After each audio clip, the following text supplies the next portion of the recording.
we are two dads. Yeah. And we have 4 kids, 2 fur babies and 2 human babies. We have a set of family. His parents, my parents, all stay together under one single roof. So that's our family. It takes a village to bring up a Absolutely, child.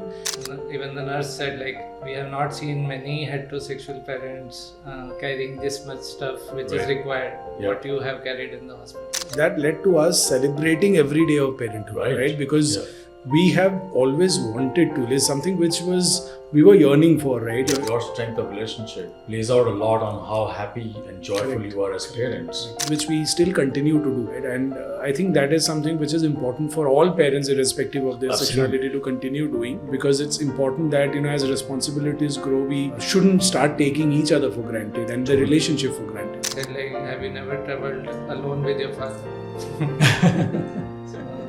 In fact, I remember when we celebrated our first Karwa Chauth, right, after we got married, with my mother-in-law and her nanny. She was there sitting and doing the rituals with us, and I don't think that she had ever asked us any question. But for most part, there is more good than bad in the world. I believe in that.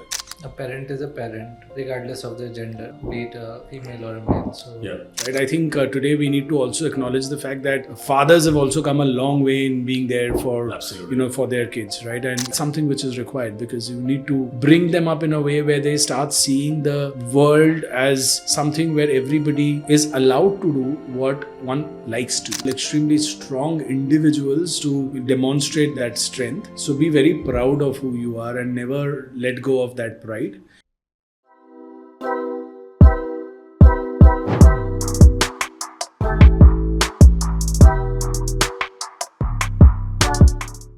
Sogi, Mayank, thank you for joining me today on Dadsense.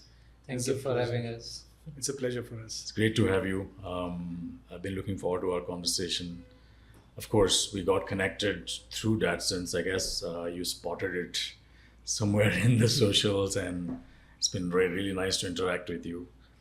And I'm looking forward to our conversation. Thank you for joining me. Looking forward to. I think I've always believed that, with due respect to the mothers, I think the roles of fathers and dads are a little underplayed, right? And a podcast like this, Dadsense, does that very, very beautifully. That it brings out the roles of different fathers, right? Yeah. The different fathers play different roles, how they have evolved, and I think that's something beautifully brought out in your podcast. And that kind of brought me close to your podcast, and then to you, and then we spoke, and this is happening today. Here we are. Oh, thank you. True. I mean, that was the whole premise of me starting this, right? To just shine a light on fatherhood. And it's been a great journey for me to understand fatherhood from different lenses. And today is going to be yet another learning experience. So I want to start by asking you, and this is my first time I'm talking to two dads, so you guys will have to figure out how who responds. I'm not going to choreograph this, but my first question was, can you set up the family for us? I know your family, but for our audience who doesn't know your family, can you set us up so we can jump into the story? Sure. You'd like to take this? So as you said, we are two dads, Yeah. and we have 4 kids, 2 fur babies and 2 human babies. Beautiful. And we have a set of family. His parents, my parents, all used to live, all stay together under one single roof. So that's our family. A big happy family. Yeah. Hum saath saathe is what we call it. Yes, absolutely. Who are the furry babies? I know the human babies, Yatharv and Saiksha. So the eldest one is the Zico. Yeah. He's 11-year-old lab, and the other one is an Indie, who is a 4-year-old. Oh wow, that's great. So your house must be like just chaotic, right? So in a beautiful way. We say 3 of our 4 babies are COVID babies. So all of them came during that period. So our human babies, as well as Tintin, who is our rescued indie. Yeah. So all the 3 of them are COVID babies. The dogs are boys. Both the dogs are boys. Yes. Wow. So much testosterone in the house. But I would still say that it is the it is the girl, our daughter who rules the house pretty much, and she is showing these signs pretty early on that it will be she who will be in command. So all the three brothers are under Well, her the reason control. I asked is I know a family where the younger dog is a girl and the older dog just follows her. Like she's a complete boss. In our house also, our daughter is the boss, pretty Yes. much the boss. Right. So she rules the grandparents, and she rules the fathers, Yeah. and she also rules all the three brothers. I can totally see that. In my family, actually, I'm one of me, and I have three sisters. And between four of us, they're all boys except my daughter, who's the only first granddaughter in the family, and she's completely doted. So it's very hard to not have that happen. Well, that's great. I just want to start, going to the journey of you both deciding to become parents, right? What, you could. I'm just curious to know. Was it in a sudden trigger? Like, was there a moment that you felt like, oh, we need to be dads now?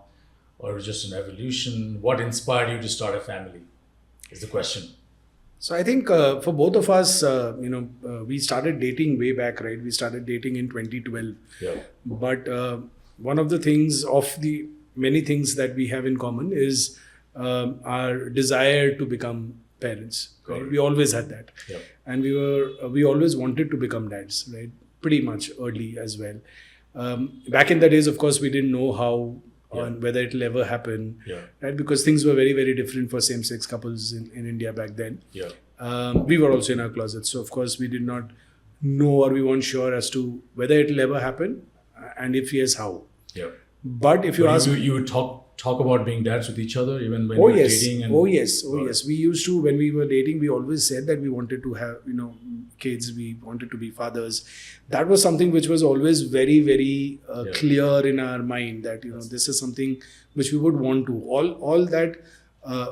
If there was something which was iffy, is the how and when. The how part of it, right? Not the why and the Not what. the why. The why was always very, very sure in our heads. So yes, I think that desire to be fathers were always there, and very strongly so. And I think 6 months into our living together, dating, whatever you call it, we got our first baby, which is our first furry baby home. Yeah. So Zico That's is Zico, a lab. So that's where our parenting journey starts. And I'm sure people who are pet parents will resonate with this, that when you have a pet child at home, it's as good as parenting. I'm one of them, actually. Right? Absolutely. Yeah. So we had our dog, and unlike you guys, me and my wife were not on the same page. I wanted to be a dad, but Vinny, my wife, I mean, it's not like she was against being a mom, but it wasn't on our mind. Right. And when we had our dog, his name is Kevin. He had kind of a human name. That's when I first experienced being a parent. Yes. And that my desire to being a dad even got more fueled. Yes. So I totally connect with that. Yeah. So for us also, with Zico, our dadhood journey started, and it just kept getting, touch wood, it just kept getting better. Yeah. Mayank, how are you thinking about fatherhood? Like, did you always want to be a dad? Yeah, we, like Sougata said, we always wanted to be fathers, but didn't know when and how. Yeah. So that's where it started with Zico. Then Tintin came in COVID time, and we rescued him. Yeah. And so it was COVID time also, and we were, separated. I was in my hometown, and then the lockdown happened. He was in Bangalore. Oh, you guys weren't together.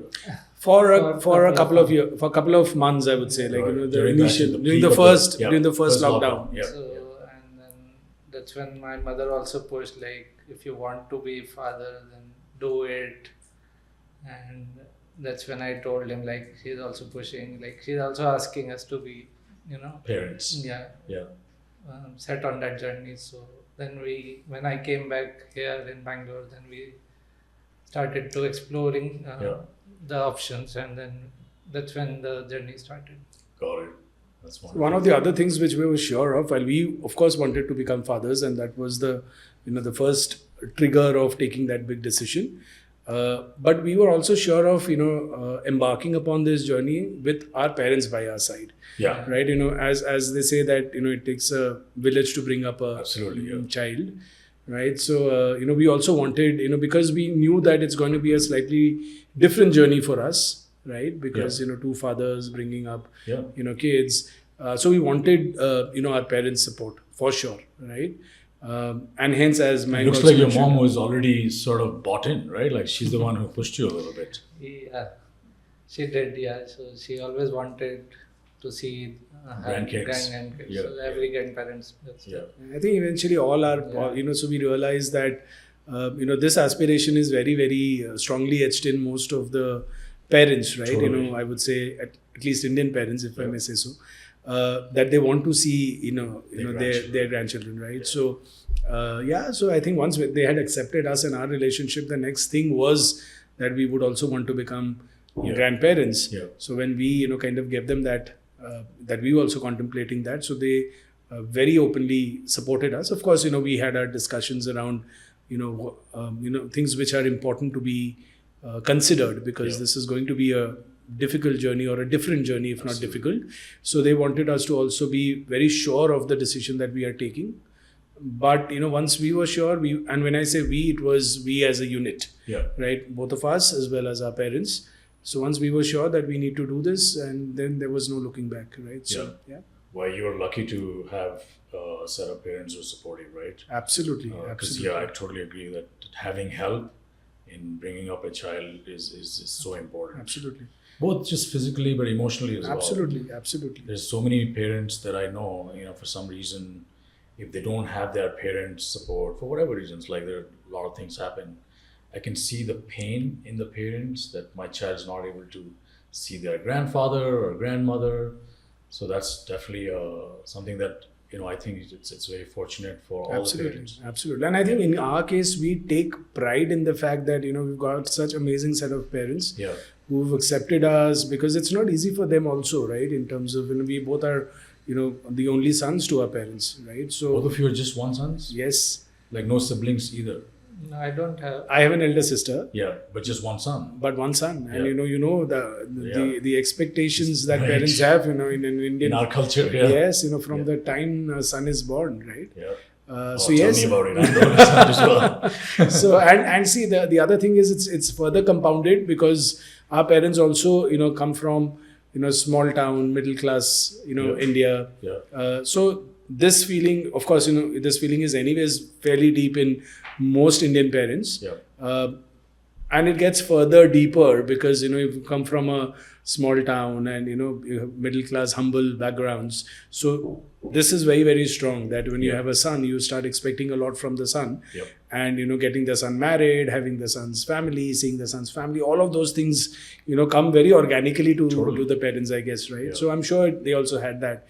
So from that position to, cover this journey and accept us and accept our decision to become parents, and not only accept, but wholeheartedly support and be such strong parts of that decision process. Yes, is something which we are extremely proud of. And when people come up to us and say that you guys are role models, you guys are inspiration, I think immediately we both say that it is not us, it is our parents who are inspirations and role models, if any. Right. So I think I can see that. I mean, in the to your point, our culture is so connected across generations. In the Western world, it's much easier to say, I don't really, not depending on my dad and mom to endorse this decision. But psychologically, emotionally, we are so attached. It's very hard to break away from that. So if they are very supportive, it's a huge blessing. And I think, for us, we belong to that psychological school of thought, right? I would say, right? I'm sure there are alternate thought processes as well, and not getting into the rights and wrongs of that. But I think both of us belong to that school of thought where we love the fact that our parents live with us. Right? There are a lot of people come and let me rephrase. Love the fact that we all live together, right? And it's not they living with us or we living with them. We all live together, right? So that's, I know there are a lot of people who come to us, many of our straight friends come to us, and in a jovial manner they say that, kudos to you guys, like, we cannot live with our parents and you guys are living with your in-laws, Yeah. right? Which is a big thing. Right. But I think, it's come very organically to us, right? And if it was any other way than this, I think there we would have been uncomfortable. There we would have felt something missing, Yeah. right? And that's the way we are wired, Yeah. right? And so yes, I think it's very smooth that way. That's beautiful. I totally hear that.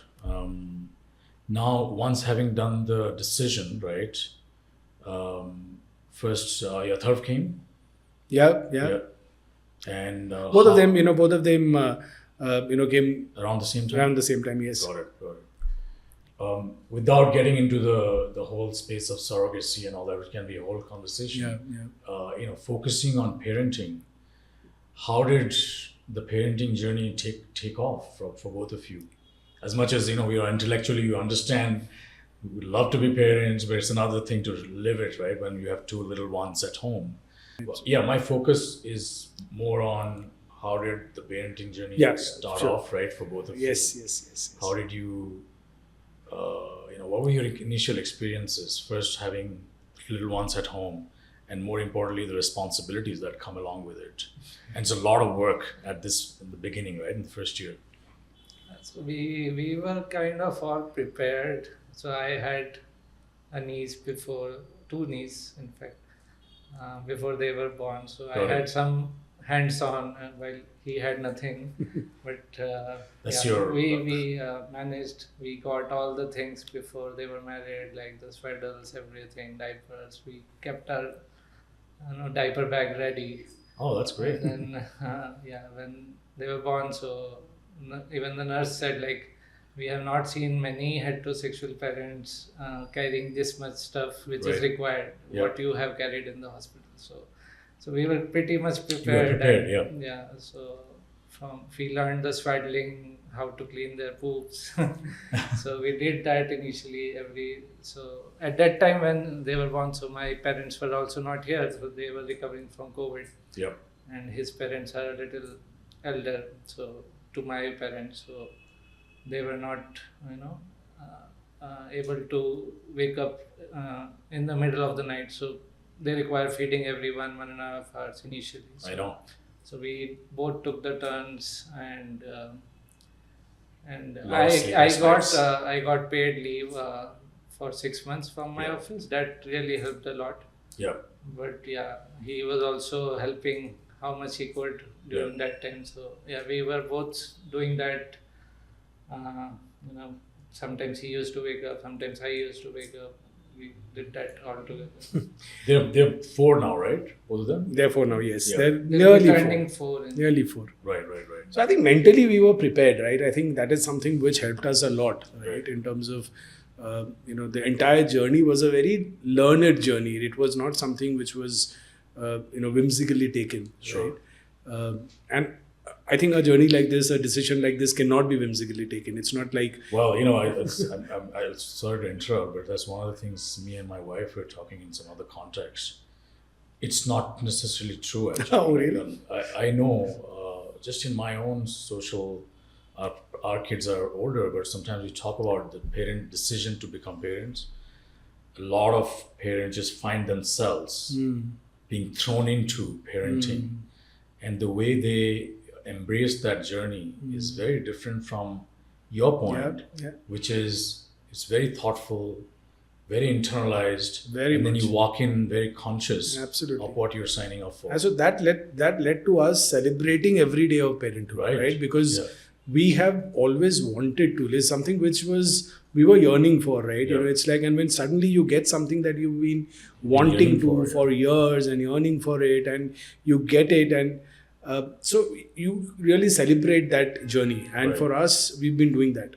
We've been mentally very prepared. And as Mayank said, that also that led to, and we had great support system, right? Of course, our parents were there with us. And we had amazing friends, right? Friends who had, heterosexual friends who were parents, who were mothers, fathers. They helped us a lot. They, take this, prepare your hospital bag. These are the things which should be there. Yeah. Of course, we didn't know all of that, right? And nobody knows all this stuff. No, and they helped us, and the thing was that we took their help, right? Because we were so excited, because we wanted to be so perfect, so beautiful, that we were very, very open to people who are willing to help us in this journey. And you're taking all the help. All the things, we were preparing notes. We were, we had a diary where we kept the notes. These are the things which are needed, and everything was very meticulously planned. Very, very in the corporate terms, I would say very well organized. And we had Excels, and we had all of that. From the time who's the more organized between both of you? Yes. He's the messier one. So I think then when we brought the yin and the yang, right? Both of them come together. Then when we brought them home, and my parents were there, his parents weren't there, and his parents came after a couple of weeks when they recovered from COVID. His mummy came, again. That was a very, very big help for us. His mommy is hands-on, right? Absolutely. They are very timid, very small, tiny stuff, right? They're not even, they're almost things. Like as if they will break apart, right? That's how they feel. Absolutely. And, we were learning everything, right? Right from, massaging them to swaddling them to, burping them, right? In the middle of the night, right? They need to be fed for every 1.5 hours, they need to be fed. And we have 2, right? And so we had to be very, very careful that, if one wakes up, the other one will also wake up. They wake each other up. Yes, right? And then it'll become very, very difficult. And we will also, in the middle of the night at 3 a.m, if there are 2 howling babies, right? And then we don't know what to do. Right, so we used to keep alarm, right? That this is when they need to be fed. Okay, we fed them now, so 1.5 hours from now we will have to feed them again. So before they wake up, let us wake up and keep their milk ready, right? And then we used to be like, after you fed them, it would be more like burping them. So imagine, right? We are half asleep, and did he burp? Did he burp? I think he did, right? So there were such moments as well where. We are also half asleep, right? And so you're taking me back to my own early parenthood, and in our case it was just one, so we would take turns. In this case, it looks like you didn't have the luxury to take turns. No, both of us had to, right? And it was, but then it was a beautiful journey. It is a beautiful journey. You will remember those days. Absolutely. And I think that is something which has played a big role in the way the kids are growing up today. When we see them so attached to us. Right, and I hope that, I'm sure it's going to be a phase as they grow, and that attachment will also change its dynamics. But we're very hopeful that because value systems are something which gets passed on from one generation to the other, and it doesn't get much diluted if you. Well, those are the foundational days. Absolutely. Right? They say like everything that happens during that time, the first few years. That sets the trajectory for how connected you are and all that. Absolutely. I'll flip the question on another front though. I remember when we became parents, it does really stretch you both, right? Stretch the couple in ways that you never imagined. Because suddenly you are doing so much work. It's just a lot of work. You feel like, where is my connection with my partner, right? Because we're just kind of stumbling into each other, really tired. So what did that do to your relationship? And, can you walk me through, talk me through, how did you guys feel about each other? Like, is this what I signed up for? Like, I'm just like taking care of 2 little things, and I've forgotten who you are and forgotten who we are. Did that happen to you? So there were days where we were overwhelmed, for sure. But, I don't think that there was ever a point of time where we regretted that decision. That, there was no regret anywhere. There were days when we were tired, exhausted, overwhelmed by the responsibilities that we have. We used to take our time off, hand them to their grandparents, and we take our time off to go out for a movie or a dinner. We still do that. We used to do that. So that is one thing we used to always do. That's super important. Yeah, because as we always say that we are parents, but we are lovers first. Exactly. Right? So that was where my question was. That part gets really challenged, right? Yeah. So we made sure that while we were fulfilling all our responsibilities, duties happily as parents, as sons, because as we mentioned that our parents and us, we all live together.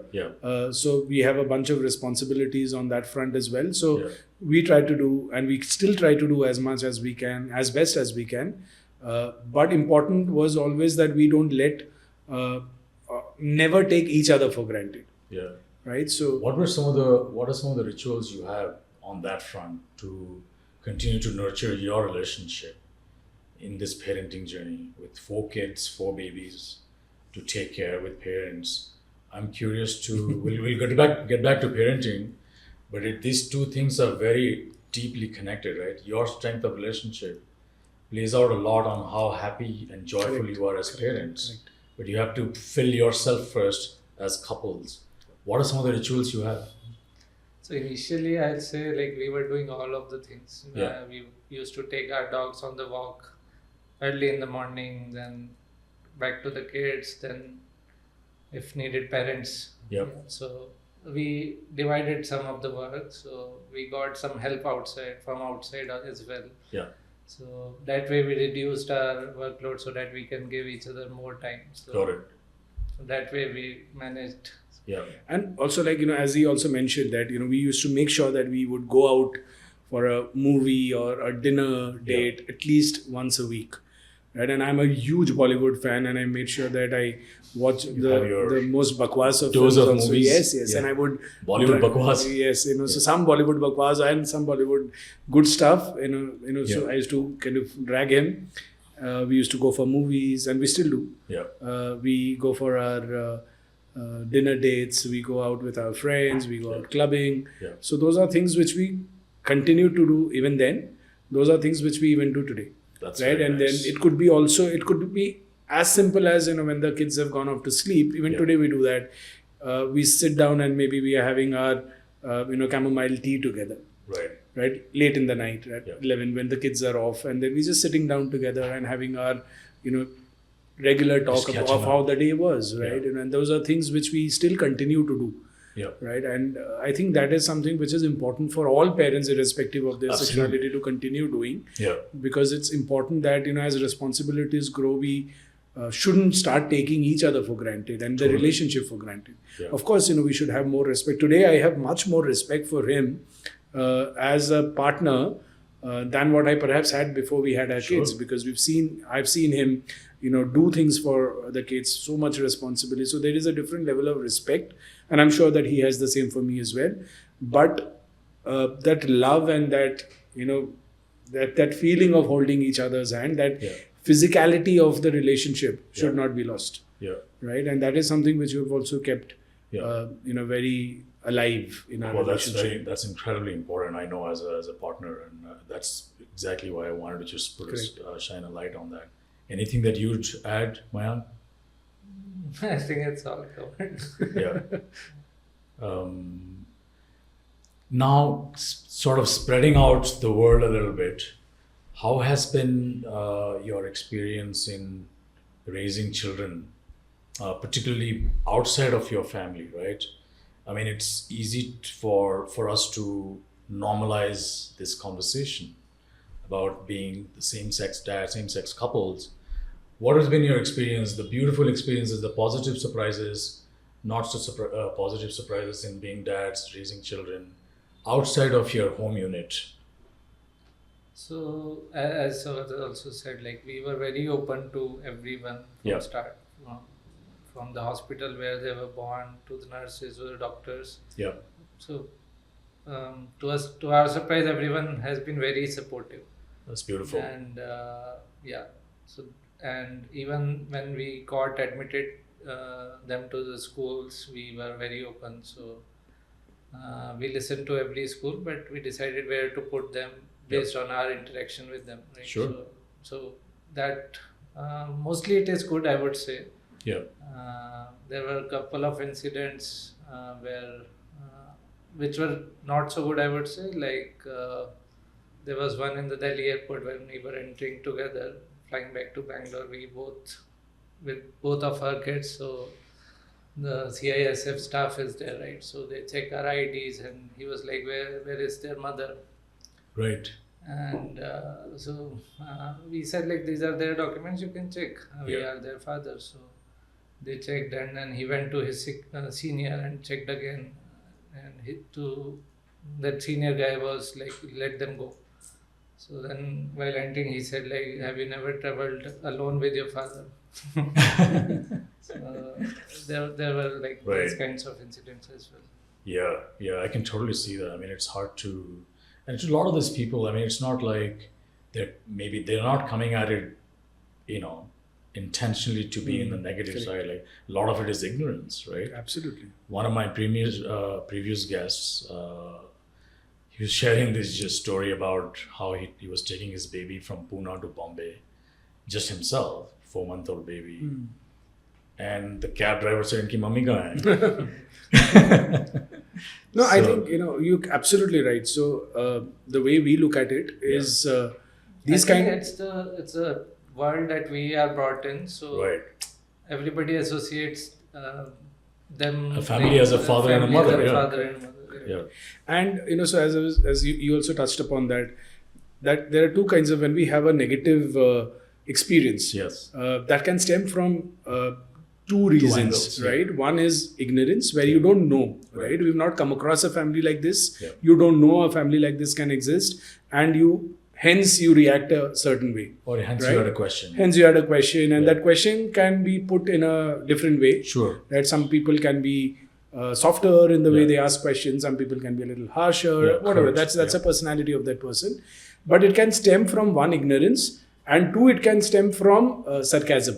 It can Right. it can stem Or from judgment. judgment. It Yes. can so and both these reasons are very different. Right. Right. So, and since the reasons are different, our take or our counter reaction Yes. to such reactions are also different. Yep. Right. So when somebody we know that has come from a place of ignorance, what we try to do is one, we try to make them understand, Educate them a little educate bit. them a bit. Yeah. This can again have two outcomes. One, they will understand if Yeah. they are willing to. Two, they will not understand if they are not willing to. Right. If they are not willing to understand, we stop. Yeah. Right. There is no reason that Yeah. we're not there to shove something in their head. Right? Absolutely. And if they understand, great. Right. Then we've kind of Yeah, educated you make somebody. one more person understand a little bit more. Correct. than We've you. created some little Right. awareness. More awareness. Yes. Right. But on the contrary, when there is another kind of negative reaction which comes from a place of sarcasm or judgment, where a person knows but still, doesn't take it lightly or doesn't take it the right way and Yes. is crude or is I mean, they are basically projecting their discomfort on correct, you. correct, and they want it to be forced onto us. Right. In such cases, we are also very rude. Sure. Right. I don't think that anywhere we would take any kind of indecent rudeness on us just because we've chosen a life which A is path, slightly different yeah. from yours. Yes. You may not understand it, which is absolutely fine. Yeah. You may not accept it, which is also fine, right? But you equally cannot force your right and wrong perception onto us in a rough manner. Right. And that is not something which we are willing to accept anywhere. Very good. So Good that's very clear in our head, right? And so far for us, we've had fewer such experiences. Most of our experiences have been positive. Most of our experiences have been good. Yep.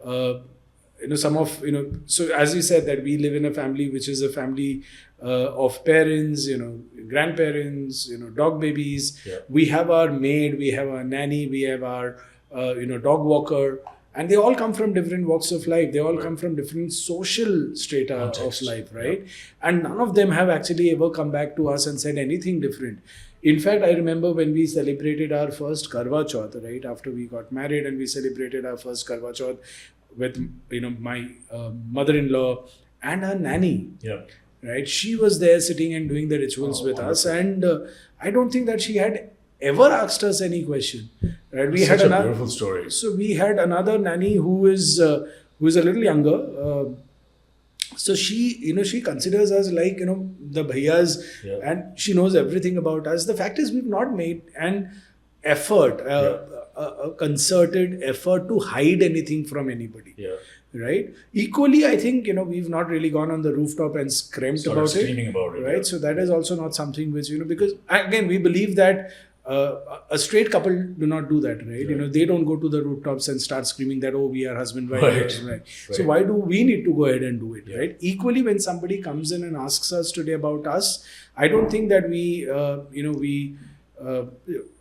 take more than a microsecond to say what we are, right? We know. I think that's a beautiful thing you've done, because I think, first of all, I think people respond to how you are, Correct. how they see you, Correct. right? Forget about your sexuality, anything.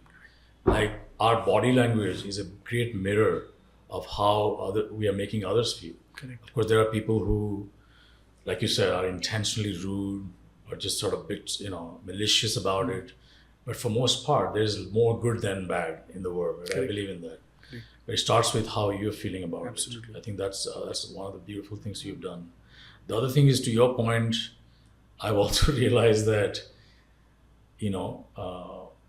the love and affection and the respect that we have in the society or amongst each other has nothing to do with your socio-economic background. Absolutely Right.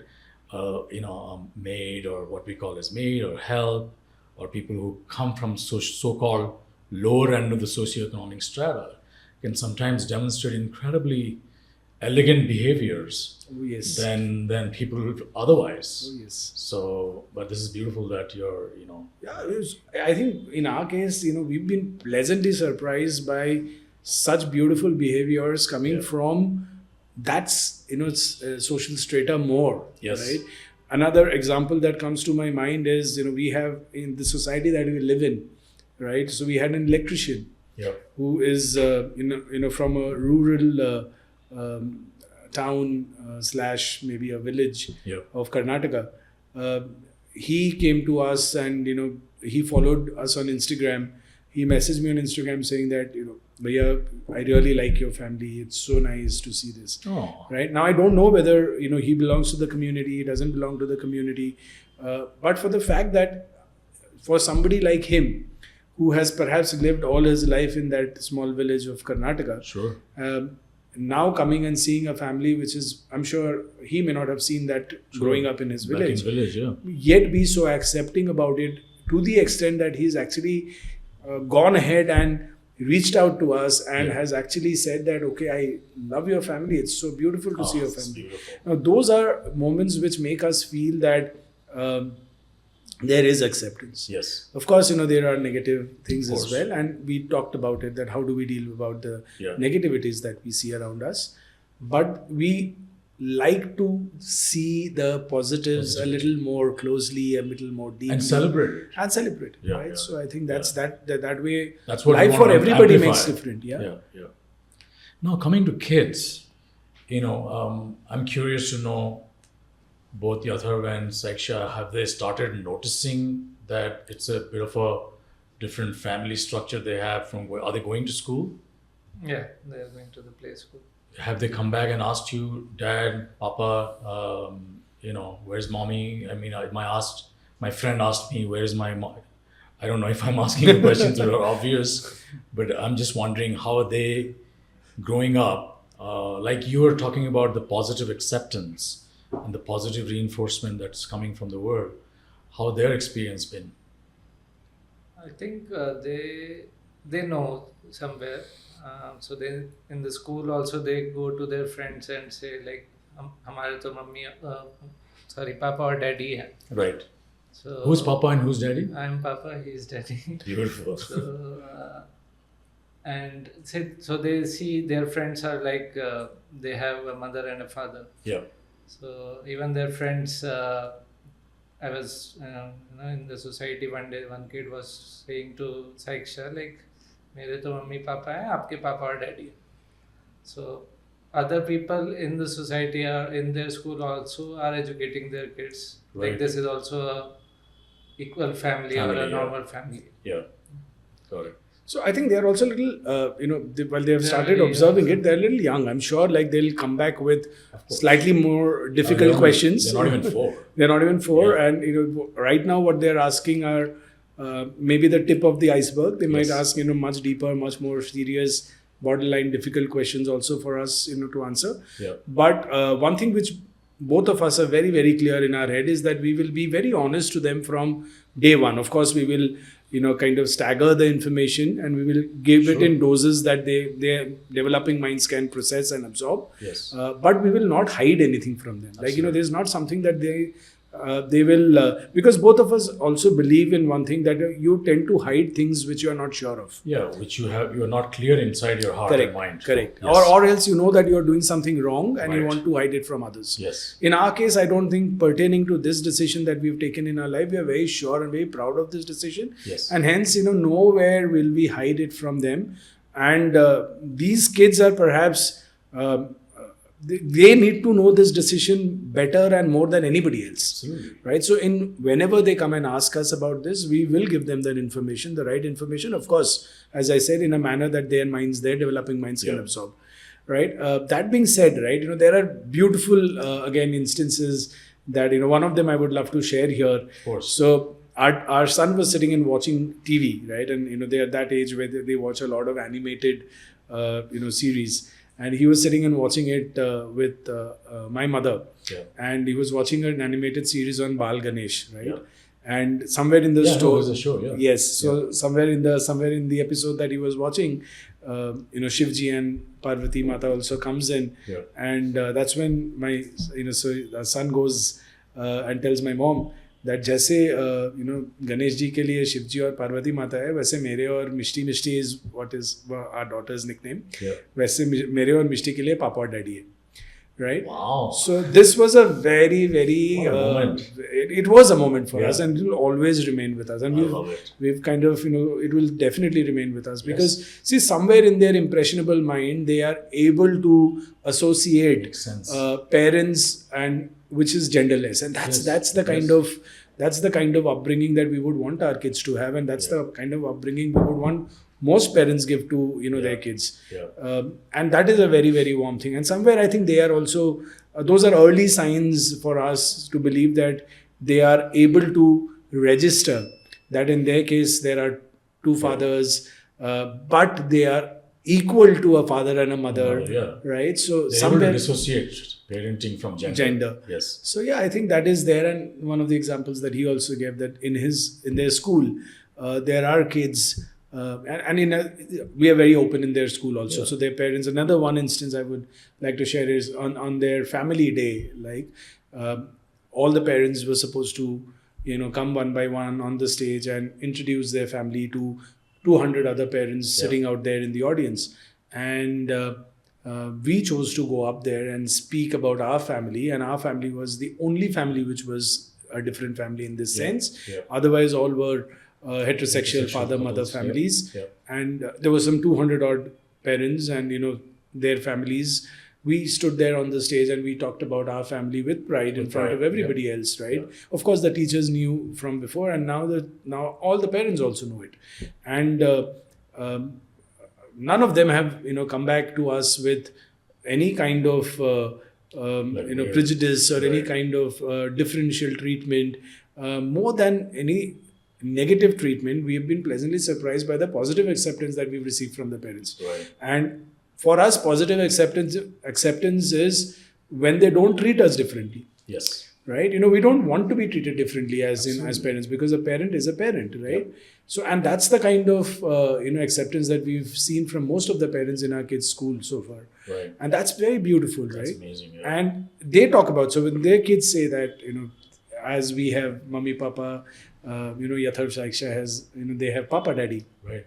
So somewhere I think it's a good change. Yes. And we are also not living in an utopian world where we believe that everybody is good and everybody is nice. Yeah. I'm sure amongst those parents also there could be some parents who will have some problems, some reservations, of course, but they've not come back to us and they've not expressed that strongly to us, or they've not been rude to us.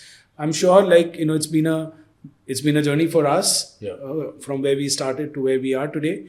It will be a journey for a lot of other people also. A long way, absolutely. So for people who have not accepted us so far, people who have not accepted relationships and families like this, it's been a journey. It will be a journey for them also. Sure. It can be a long journey, short journey, whatever, but it will be a journey for them also. Yes. Someday they will accept, maybe someday they will not, but that's okay. I was going to share with you how, we are raising our kids, of course, my son and daughter. And one of the things that Vinny and I are very conscious about is when we talk about their growth. I mean, at this point, we started talking about relationships, their growth, and who they love, and all of that. And we are very mindful to tell them, like tell my son, we don't say your girlfriend, like your future girlfriend. We make sure that we say it's your partner, whoever you love. Could be a boy or could be a girl. And that's one of the things that we are trying to be very conscious of how they think about love. Okay. That love, you can love anyone in the world, and it doesn't have to be a certain way of a certain gender. Absolutely. I think that's the kind of parenting which we also hope that most, if not all, cisgender, heterosexual parents, if they are able to, give this learning, this values to their to their next generation, I think the world will become far more accepting and beautiful. Right? Absolutely. So that's what is our hope also, and we through our humble efforts also we try to kind of bring in this acceptance. Yeah. Well, I was just thinking about that school event that you were narrating. I mean, that day itself, you would have created more awareness about love and about families in just 1 hour with 200 families, like one day at a time, right? Like you take that gain. Absolutely. You take that gain any day. And you're making these like positive moves on every day. Yes. Every One step at a time, one step at a day. And see, one of the other good experiences, I would say, that we went to the parent-teacher meeting of our kids, and there was their class teacher. She was like, I keep telling you guys are such a perfect couple, you guys are such a perfect parent, right? I keep telling my husband, क्या इन लोग कभी आपस में लड़ते हैं, right? They don't look like Who said this? The teacher? The class teacher is saying right. about us. Right. She tells that to her husband about us. Yes. That we look so much in love and so much in sync that so according to her we never fight, which is not true. No, but there's something wrong if you're not fighting. So yes, I think those are some very pleasant things to hear, like because this is a very normal conversation, right? So where you don't really treat a couple any differently because they are of a certain gender, right? So you're treating them as a couple, you're treating them as parents, and you're treating them absolutely making all these things very genderless, and that's the kind of world we would want to inherit to our next generation. Absolutely, yeah. Let's focus a little bit on what learnings can other dads take from your experience, because one of the things that I do is, by sharing unique experiences, we all can learn from each other, right? That's the whole idea of community. So, you might be, you're fully aware of the sort of stereotypes that we have in our society, that men are capable of doing some things, women are capable of doing some things, and for a lot of reasons, all the emotional availability, the nurturing, and all of that, in the case of a father and a mother, typically goes to the mother, right? Whereas we know that kids don't look at it that way. So what insights can you share to advice can you share to other dads who are struggling with showing their emotional selves to their children from your experiences? For me, I would say a parent is a parent, and regardless of their gender, be it a female or a male. So, and a parent, should be available emotionally, physically for their child when they need it. Right. So, any instance like anything in their school, any milestone, whatever a child is having, so a parent should be there, in my opinion. So that's one way of having that mental or physical support that a child gets from their parent. Right. See, for me, you're right. There are a lot of stereotypes which are there in the society. that you expect certain responsibilities to be handled by certain genders, right? Yeah. It is outside our homes as well, and it is inside our homes as well, right? True. So even outside, when you see at workplaces also, there are such biases we have, right? Yes. And one thing is that those biases are here to stay at least for some time. It's not going to go away anywhere. But we all need to put in an effort to, change the narrative, change, those biases in ways which we can. Coming to, the question that you asked, right? First thing first, right? I think today we need to also acknowledge the fact that fathers have also come a long way in being there for Absolutely. for their kids, right? And kudos to all the fathers, including us, to be able to do that irrespective of their sexualities, right? So fathers are getting more and more hands-on, right? So we see a lot of fathers getting a lot more involved. Do you see that? Yeah, in of course. your Yes. immediate surroundings? Yes, we definitely see that. That's great. See that. But I'll touch upon some things which I would wish to see See more. slightly differently. Yeah. See, one of the points is, yes, fathers are getting very, very hands-on, and they're learning as well. And that's very evident. And I hope that is happening across the, I hope so too. Yeah. That's So definitely and encouraging. that's something which it's not only restricted to maybe the urban cities or certain kind of households, but we do see examples of fathers getting involved to some extent or the other, much better and much more than what they used to do earlier across the the cross section. Things which I would also hope, right, is done differently. The thing that you touched upon, one of the societal stereotypes is men don't cry. Right. Yeah. So, and you expect One it of the to oldest ones. yes, and you expect it to be strong. You expect it to always put up that brave face. Yes. And that's what your children will Your learn from masculinity you. is The about- masculinity, the Yeah. macho-ness, Yeah. right? Yeah. Is showing your vulnerability, showing your softer side. Those are not things which you would associate with a man to do, right? And your child should not see that in the father. Yeah. That's God forbid they become soft. Yeah. Right. So that's Particularly boys, right? that's how it is. And I think one of the things which fathers should change to our advantage, to gay men's advantage or disadvantage or whatever, the stereotype is the ulta, right? You would expect gay men to be more sensitive, more emotional. Right. Yeah. So that's how the society looks at that. gay men. Yeah. And we take pride in that. Absolutely, there is nothing wrong in expressing your emotions. Yes. And in fact, that's the sign of strength. Yes. That you're owning up to your emotions, you're owning up to your vulnerabilities, and you're showing it up in front to anybody. Yeah. So I would hope, and I would want more and more heterosexual fathers to be absolutely okay with this fact of being expressive in front of your kids.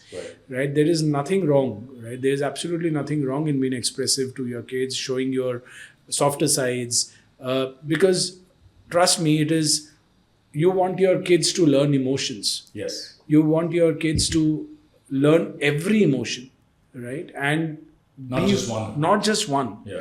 Right? And when you say that I would want my wife to teach my kids the emotional side, you are again boxing roles into genders, Right. which is what is not the right way to bring up a child in our point of view. Yeah. The other thing is while we're seeing progress that that fathers are becoming more and more hands-on, we also see that that progress is also in some way gender linked. I'll give examples.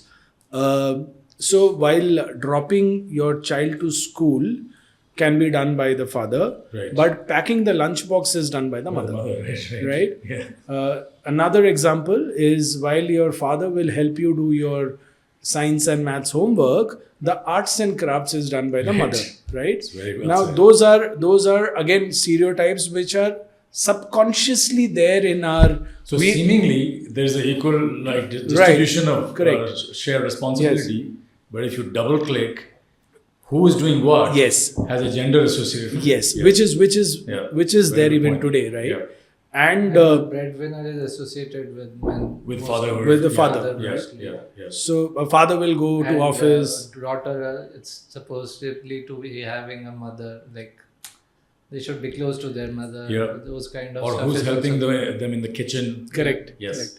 So those stereotypes are still there, and I would want. So I was just talking about this to another friend of ours, and he's a father. He's like, but मुझे नहीं आता drawing करना. He's a Like, straight father. he's a straight father, and he Okay. said that I am not good at this. I'm not good at drawing. So I was like, what makes you think that you need to be good at everything that you do or you help your son with? Right. Right?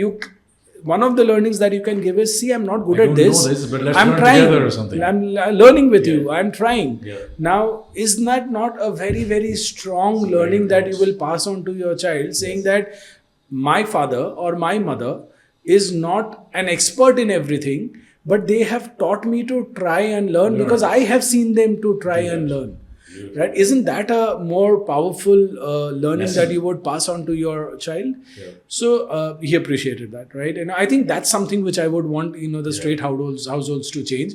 While, Thank you. yeah, so that's one thing which definitely I would want them to change. How The does oth- this play in your family? Like, I'm sure both of you are wired differently, right?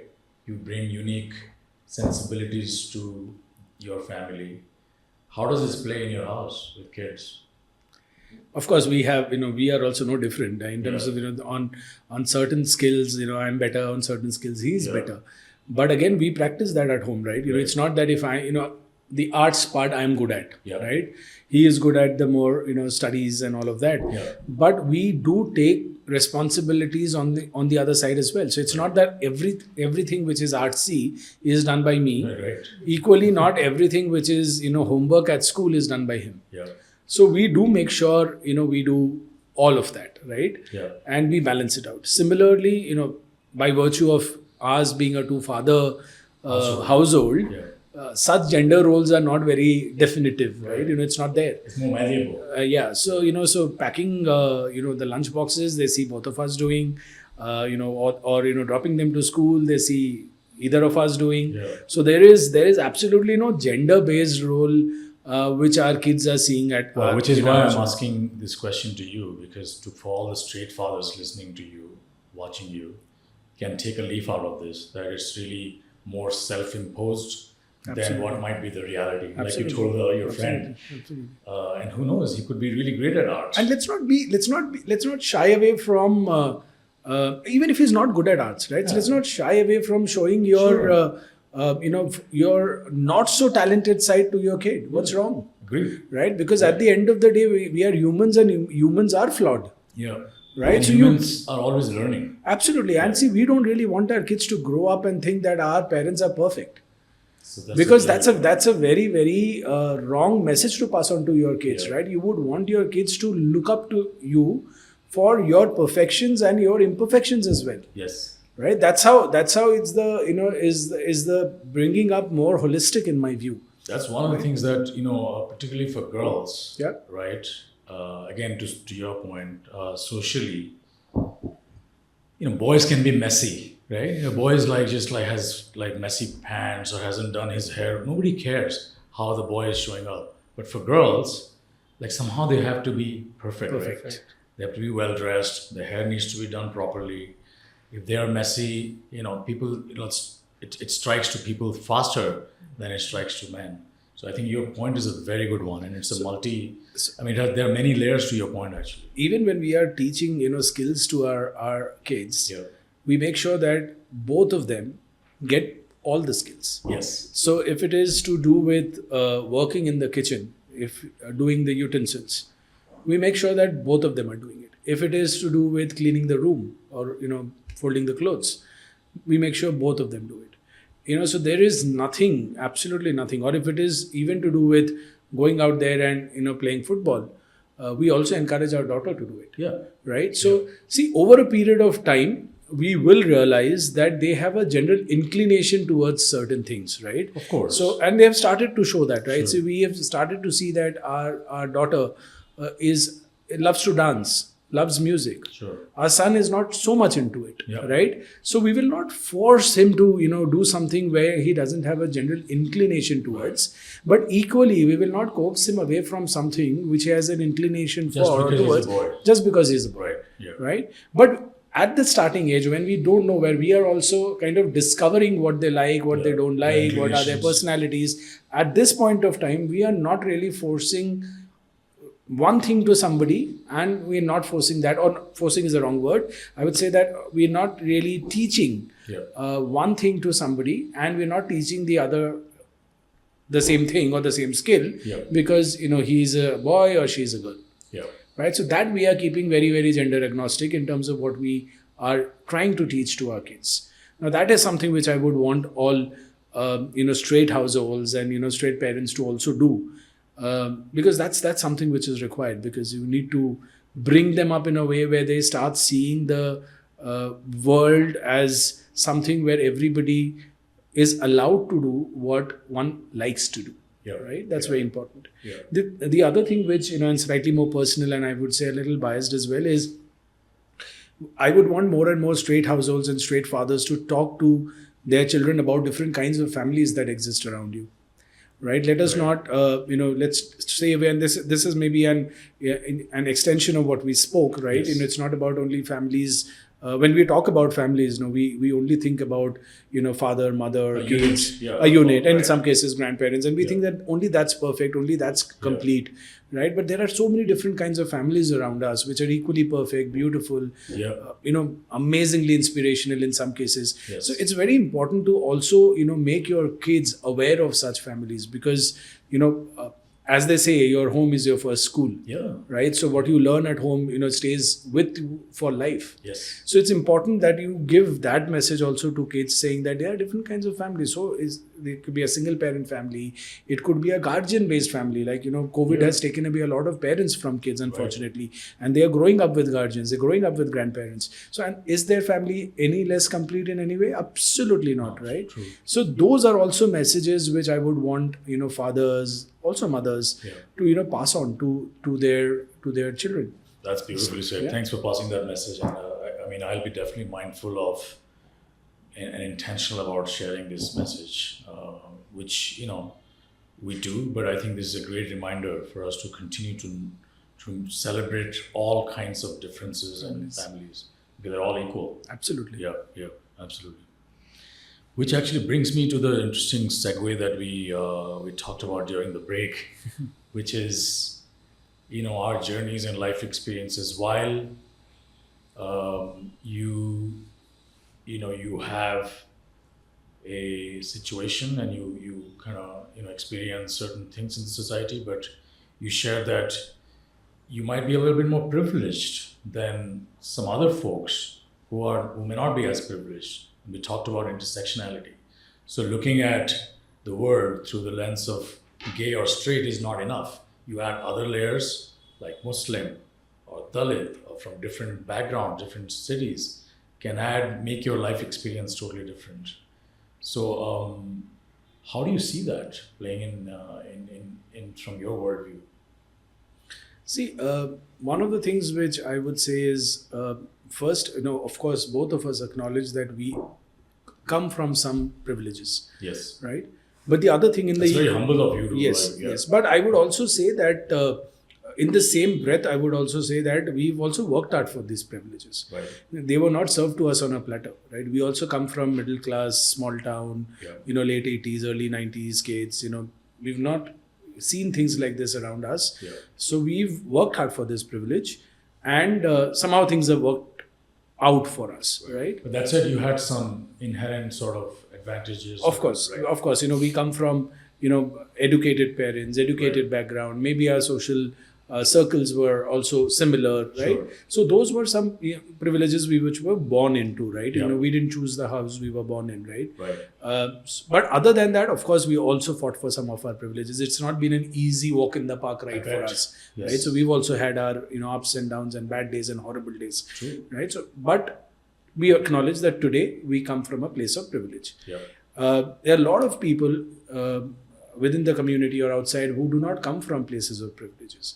as we mentioned, that intersectionality plays a very, very, very important role, and we do acknowledge that the challenges and the problems that people face are not same, Yeah. right? So while we talk about our life and our life experiences, and people reach out to us looking at our life and our experiences as perhaps inspirational, we also believe that every journey is very different, every journey is very unique, and the challenges hence are also very different. And this part of intersectionality is very, very true, right? Today, the acceptance that we have got, we are not unmindful of the fact that we perhaps received this.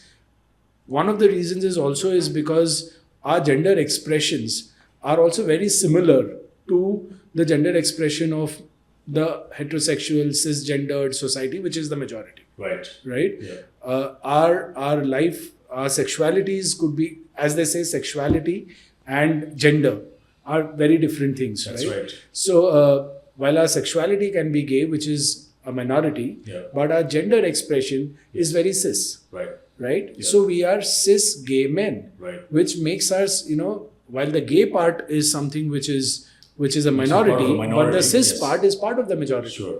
which is where And you maybe have, you have that privilege. we so have to that say. privilege, Yeah. But that's also something which is naturally in us, Yes. right? It's not something which we fake up, right? It's Right. not, that's Yeah, it's not like faking you're sort anything, of faking right? up to that. Yeah. So we understand that, but for other people, maybe as we mentioned, transgenders from a certain religious background, Right. transgender from a certain caste background, or for that matter, just these intersectionality of gender expressions cross religion, cross educational background, cross social strata, cross caste background. All of that, make the dynamics much different, Complex. right? Complex. Yes. And are they not solvable? Of course, they are solvable. But will it take time? Yes, it will take time. What would be your message to folks who are watching you, or maybe watching you, listening to you, if they're struggling with these experiences? Again, without sounding preachy, Yes. right? Because it's, again, we acknowledge the fact that lived experiences are very different from, Very unique. very unique. So, and they are very, very powerful people. And we know some of these stories, what they have gone through and going through, and yet what they are achieving in their lives make them very, very powerful as individuals, right? So be very proud of that fact. So that is something which I would definitely say, that you guys are extremely powerful, extremely strong individuals to demonstrate that strength. So be very proud of who you are and never ever let go of that pride. And the other thing is, while it's a struggle, it's a journey, take one day at a time. Yeah. Remember to celebrate small wins. Yeah. Right, and that is something, because the challenges are so many. If we start focusing and dwelling in the challenges alone, The bigger problem. they start to weigh you down. They start to start impacting. And today, physical health, mental health, a lot of these things are real problems, right? So if there is a possibility, start celebrating small wins, and select your circle. Right, you will always find in the most antagonistic world, also you will also find some very, very good support system. Right. It can be within your family, it can be outside your family, it can be your chosen family, it can be your friends, work colleagues. So choose your circle, spend time with people who make you feel good. Yeah. Right. Because that can give you the fuel to, right, like pursue your own calling. Correct. And then But that being said, again, as I said, that it's coming from a place of not having lived that life, right? So it might be a little, to somebody who is living this, what I am saying can sound trivial, right? Because I don't know, but hence, or it can sound meaningful. Yeah. So excuse us on that front, that we are, and we acknowledge that we've not lived that life, so we don't know the challenges of that as much as somebody who is living that life. But broadly, what we say is, this, right? That can perhaps make the journeys a little easier, if not a lot. Absolutely. Right? So from that front, yes. Mayank, what would you say I think he covered all of it mostly. from your vantage point? I think let's stick to Right. I remember you talking about someone who's had that intersectionality, right? Struggling, not struggling, but basically their identity had many layers to it. What was did you have a chance to conversation with this person who had a religious background, but they were trans, right?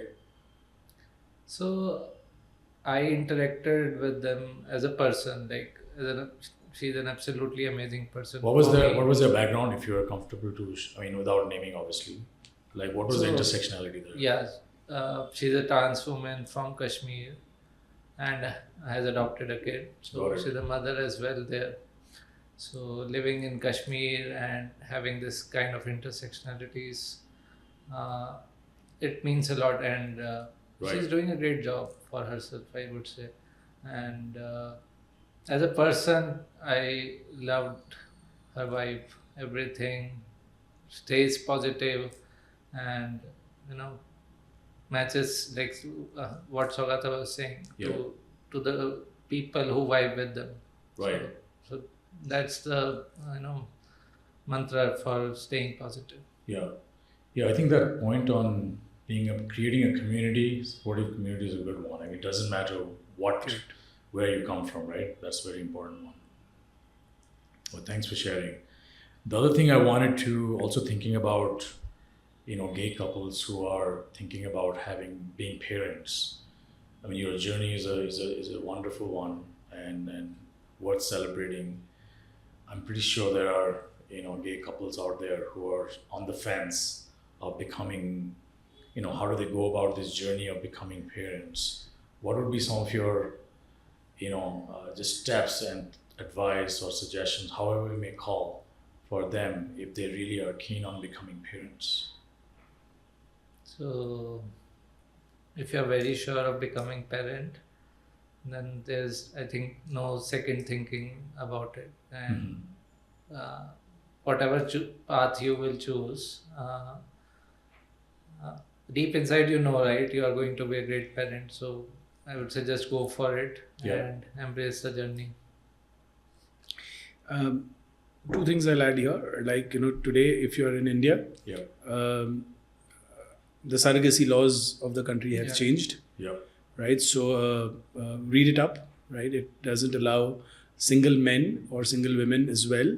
Women, there are some exceptions in some cases, but single men cannot opt for surrogacy to become a father.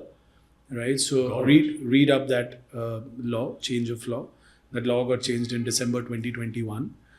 Adoption, however, one can. So single men can't be father through surrogacy. Largely, single women also cannot, but there are some exceptions in case of women. Single men, I don't think that there are any exceptions. It changed for the worse? It changed. No, the law earlier allowed it, right? And that's when we had our babies. So that time the law allowed single men and single women to opt for surrogacy to have babies. And the law changed in December 2021. Now it doesn't allow. So be mindful of that change in law. In India, it is not allowed. You can still opt for surrogacy outside India, but there are legal nuances to it in terms of the citizenship and all of it.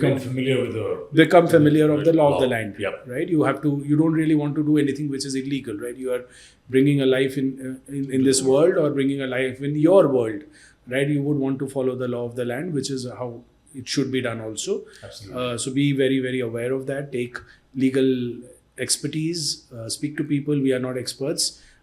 Speak to the experts and before you take that decision. So that is a very, very important point. And the other point is if that is something which Mayank touched upon, is like if you've decided that you want to be your parent, go ahead and embark upon that journey. It's going to be the most beautiful journey, because I'm sure that in your mind you're also clear that you want to be part of that journey. The third thing that I said, that as individuals and as a couple, we wanted to have the support of our parents when we started our journey, Right. of parenthood. We believe that it's a beautiful thing to have your parents by your side. It's a beautiful thing for the kids to have their grandparents and learning from them. That's what we believe in, and we believe that that's a beautiful thing to do. And hence, I would also advise that it's good if you can to get the the extent support you can, to the yeah. extent you can, but that's not a must. Sure. Right? Because at the end of the day, you should understand that the decision of parenthood that you are taking, it is, if you are a single parent, it is your decision. If you are doing it as with your partner, it is your decision as that unit's decision. Right. And anybody else outside will have a role to play, may have a role to play, big or small, but definitely 100% of ownership of accountability of that decision is yours and yours partner in whichever case. So if you are sure, go ahead and do it. If you get your parents and extended family support, wonderful. But if you don't get it and you still want to be parents, don't stop, right? Go ahead and take that decision. That's beautiful. Thank you for passing on that message. I'm really grateful for all your sharing. It's very generous and heartfelt. I'm celebrating your story here as well, and I'm pretty sure that all of us, all of the audience that's watching us, listening to us, are going to celebrate your story. Not just that, but also, are going to spread that message that, you can love anyone who you like, and you can live the life you want if you are clear about it and if you're really passionate about it. So thank you so much. Thank you, Subhasis. Thank you for having us. I think we started off by saying that this podcast is really, really special. Thank you. And the reason, the intent behind this is a very strong and a very special intent for all of us, Yes. and that brought us here. Right. And I appreciate that. we just loved being here, and it was a wonderful interaction. Thank you for Thank having you. us. I'm sure we'll try to get you back again We'd and love to be continue here. on the story. Meanwhile, thank you so much, and we'll see you soon. Thank you so Thank much. you for it. Thanks.